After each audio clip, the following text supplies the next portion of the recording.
एक और एक्सरसाइज दिया हुआ है, चलिए इसे भी कर लेते हैं। लिखा है खाली घरों में संख्या को लिखो।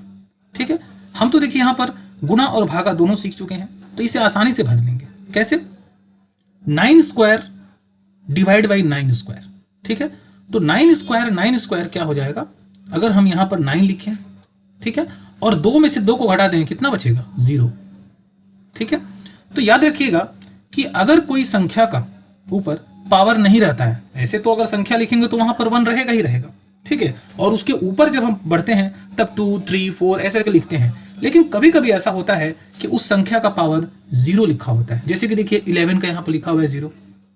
तो जब भी कभी कोई संख्या का पावर यानी कि घात 0 रहता है तो उस पूरे संख्या का जो वैल्यू होता है वो 1 हो जाता है। ठीक है, मतलब कि अगर 11 के ऊपर 0 पावर है तो उसका टोटल वैल्यू क्या बोला जाएगा? 1। ठीक है, चाहे कितना भी हजारों लाखों कोई भी संख्या रहेगा, उसके ऊपर अगर पावर 0 दे दिया जाएगा तो उस पूरे का वैल्यू हो जाएगा 1। ठीक है, तो यहां पर भी हम क्या लिख सकते हैं, यहां पर लिखेंगे 1। क्यों? क्योंकि 9 के ऊपर 0 पावर आ रहा है, तो यहां पर अल्टीमेट जो यहां पर आंसर आएगा वो होगा 1। तो इसे हल करके दिखा देते हैं कैसे करना होगा आपको। तो लिखेंगे 9 स्क्वायर डिवाइडेड बाई 9 स्क्वायर। तो यहां लिखेंगे 9 2 माइनस 2, फिर 9 0 बराबर 1। ये हो गया, तो यहां पर डायरेक्ट हम 1 बैठाएंगे। ये वर्किंग हो गया। ठीक है, मतलब ये सवाल हम बना लिए और ये इसका आंसर लिख दिया। ठीक है, अब देखिए यहां पर लिख रहा है 7 क्यूब डिवाइड बाई, यहां पर डायरेक्ट कहा जा रहा है कि 1 आना चाहिए। तो 1 कब आएगा? जब यहां पर भी 7 क्यूब रहेगा तब। जैसे कि यहां पर 9 स्क्वायर था, यहां पर 7 क्यूब कर दिए तो 7 टू दी पावर क्या हो जाएगा? 0 हो जाएगा, और इसलिए वैल्यू हो जाएगा कितना? 1। ठीक है, 11 का हमने बता दिया। आगे 1 equal to 13 to the power क्या रखें?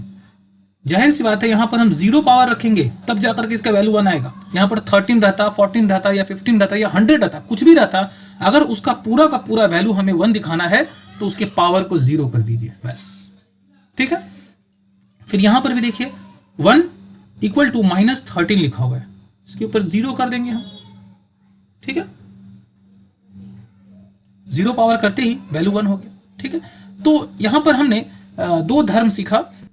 अगर 2 संख्याओं के बीच गुणा होता है और दोनों का बेस बराबर है तो उनके पावर को जोड़ देंगे, और अगर भागा करना है तो दोनों का बेस अगर बराबर है तो उसके पावर को घटा देंगे। ठीक है, और एक लास्ट अभी हमने जो सीखा कि अगर किसी संख्या का पावर 0 होता है तो उसका वैल्यू 1 हो जाता है। ये बात देखिए यहां पर लिखा हुआ है, आप इसे नोट कर लीजिए। वैसे आपको तो याद हो ही गया होगा कि अगर कोई भी संख्या के ऊपर 0 पावर रहता है तो उसका पूरा का वैल्यू हो जाता है 1। ठीक है, तो बहुत ही अच्छा कॉन्सेप्ट का ये एक्सरसाइज रहा, इसमें हमने बहुत कुछ सीखा।